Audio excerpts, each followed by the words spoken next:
quarter? I think when you look at our product order rate being the highest growth in over a decade and the largest quarter in the history of the company, and the team's just executed incredibly well. We have, we had $4 billion in software revenue in the quarter. We had 160+% growth in our sales to the cloud providers. And there's even more. But I mean, it was just a great quarter. Our teams did a phenomenal job, and I'm really proud of what we accomplished.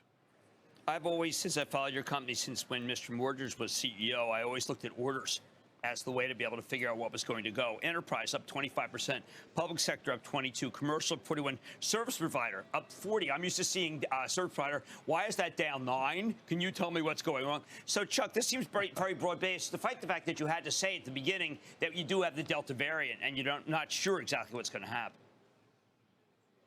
Well, when you look at that order growth, Jim, I think for years the service provider segment has been a headwind. And 5-6 years ago, we sold absolutely nothing to any of the cloud providers, the web scale players, and we worked hard for years. We designed our own silicon. We've built new products, the Cisco 8000, and we've won franchises as they go through this 400 gig transition. So that part of our service provider segment was up 160%, but our telco carrier business was up double digits. Our cable business was up double digits.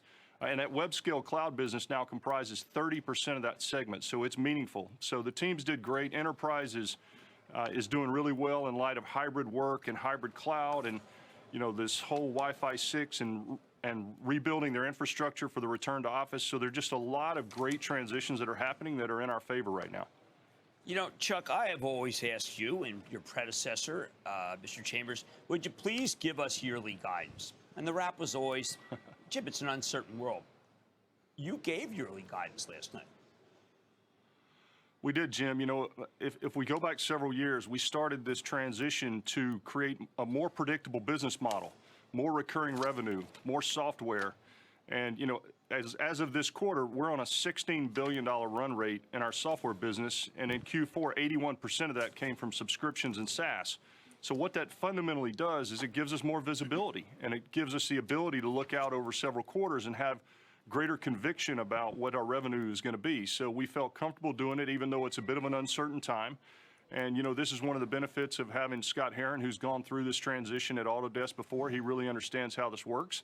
And so we felt comfortable doing it, and we thought it was time. Chuck, not to be too much of a broken record, but we've been chatting with you about supply challenges for most of the year.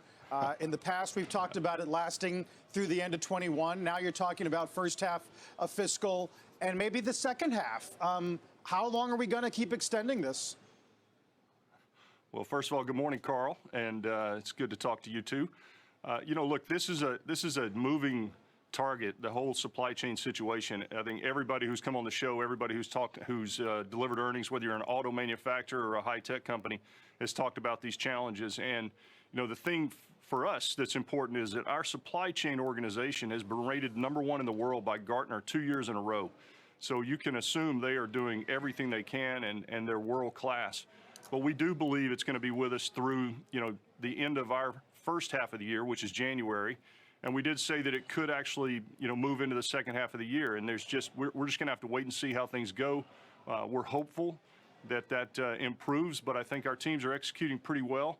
And the fact that we're able to give full year guidance in the midst of a Delta variant and supply chain, I think gives you a sense of how confident we are in the business.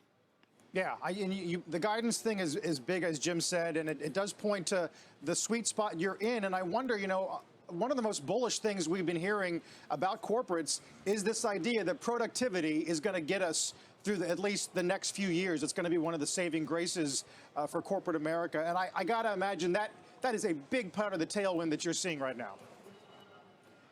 Well, I think everyone was surprised at how productive we were during this pandemic, even though there was a lot of stress in the system.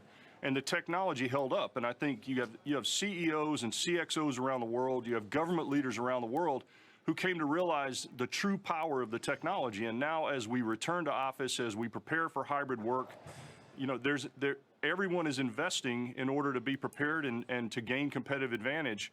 And I think what we've seen over the last couple of months is with the Delta variant, every leader now is saying, wait a minute, not only do I have to prepare for return to office, I have to prepare for a fully adaptable and resilient situation going forward, because if we have another variant 9 months from now, I may have half my workers going home again. It's just, and I need to be able to support that in a very robust way. And no one wants to be caught with, out-of-date infrastructure, out-of-date technology if that happens again. Chuck, you do a lot of things, and I've talked to you about this, that you're subtle about. You made an acquisition for a company that is not being talked about enough on your call or anywhere else, this Slido. Let's say, this makes WebEx to be much more robust than Zoom. And if you listen to what you just said about hybrid, you want to do it. So let's say we had a gigantic audience participation at Cisco, and we decided that your sport code is just too crazy. With Slido, could we not have an ongoing discussion among hundreds of people? Because I think this product is something that you stole, and it's going to be fantastic for you. I think it's great. What I would ask everybody out there to do is to take a look at the WebEx suite that we've put together. I think that in talking to many of the analysts out there, they've said that during the pandemic everybody used whatever technology they could, but as you go forward, you should be looking at an architectural decision for hybrid work. This is not about meetings and conferencing. It really is about the hybrid experience. And so I think everybody should take a look at WebEx Suite. Slido is one great example, Jim. We could poll the audience to see whether the Braves or the Phillies are going to win the division, or how the Eagles versus the Falcons are going to do this year. We could have interesting polls like that in addition to my sports coat. Well, that's what I love about it, because it is so robust. Now, one last thing. As you become more of a software company, you start talking about RPO, which is the remaining performance obligation. You got $30 billion. That's basically money in the bank. We learned that when Salesforce had to do it. But when I listen to your analysts, I swear, Chuck, let's stick with that Atlanta Falcons analog right now. I listen to them, and they hear RPO. I think they think run-pass option. They don't seem to understand what's happened with your company. Well, RPO is emerging as one of the most telling signs of a successful software transition, and the fact that we crossed 30 billion for the first time. That is revenue that we will be recognizing over the next few years, and about half of that will be recognized in the near term. And I think back to our guidance last quarter, Jim, and I'll tell you that with the software transition, we were able to guide 6 to 8% for Q4. And we went back and looked at the business model from 5-6 years ago, and had we still been operating in that same business model, our revenue guide would have been significantly lower. So the impact of what we've been doing is actually showing up, and we're going to keep doing what we're doing, and we think that we're going to be great over the next few years. Well, I'm going to congratulate you, Chuck. What I'm looking for is orders. They were huge. Looking for software, so recurring revenue, fantastic. And I think that a lot of things are going right. Last time the stock went down too, and then it turned out to be one of the best buying opportunities. I think that'll happen again. Chuck Robbins, thank you so much for coming on Squawk on the Street. Thanks, Jim. Thanks, Carl.